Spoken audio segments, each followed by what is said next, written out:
It has been a very busy news day, and we're following two big stories this evening. First, breaking news out of Columbus, where police say they have found the body of 5-year-old Darnell Taylor, who had been missing since Wednesday.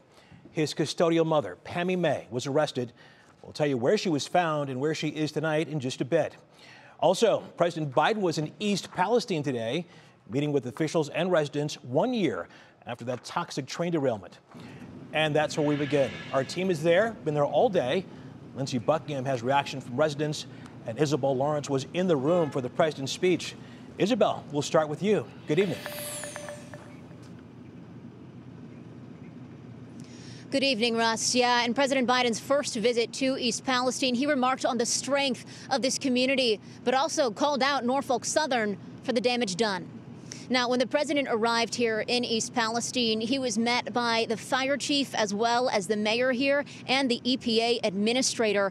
He made clear he wants to hold Norfolk Southern accountable. He said, quote, "This was an act of greed that was 100% preventable." He also said he wants Norfolk Southern to make this community whole, and said what they can't make whole, the government will make whole. Again, reiterating that Norfolk Southern, he said, failed its responsibility.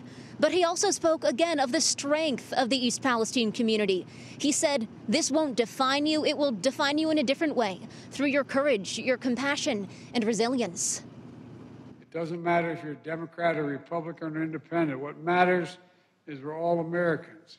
Everyone. We look out for one another.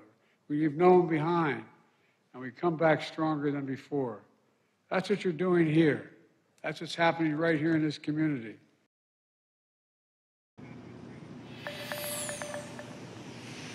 Now, the president said that there is still more work to be done. Just this afternoon, he announced the awarding of 6 National Institute of Health grants to research universities to study the short and long-term impacts of what happened here more than a year ago. And one of those research universities, he says, was Case Western Reserve University. So that research, Russ, will be happening right here in Northeast Ohio. Okay, Isabel, thank you.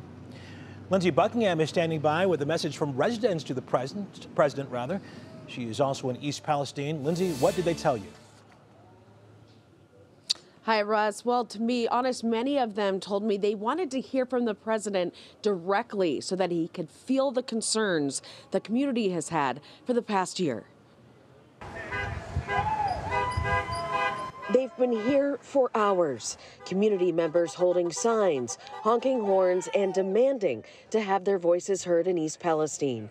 This hours before President Joe Biden's first visit to the community 1 year after the toxic train derailment. Many told us the visit has come too late, while others demanded answers and immediate action to help residents who they say have suffered too long. I'd like an explanation why he didn't come in the first place, and just to make sure that he's able to provide help to the people that need it, and to the businesses that have lost, and to the people that have lost homes, and be able to have some solutions and make some good decisions for the people here, help them out. There's so much that could have been done that wasn't done. It should have been done a year ago. It's not good. Now, most of the community members have moved out on North Market Street. However, behind me, Russ, you can see there is an East Palestine police officer. They're sort of monitoring the traffic here as people move out of the area. Russ? Okay, Lindsey, thank you. Neil Fisher is also on the ground there. He'll have a full recap tonight on what's next at 11 o'clock.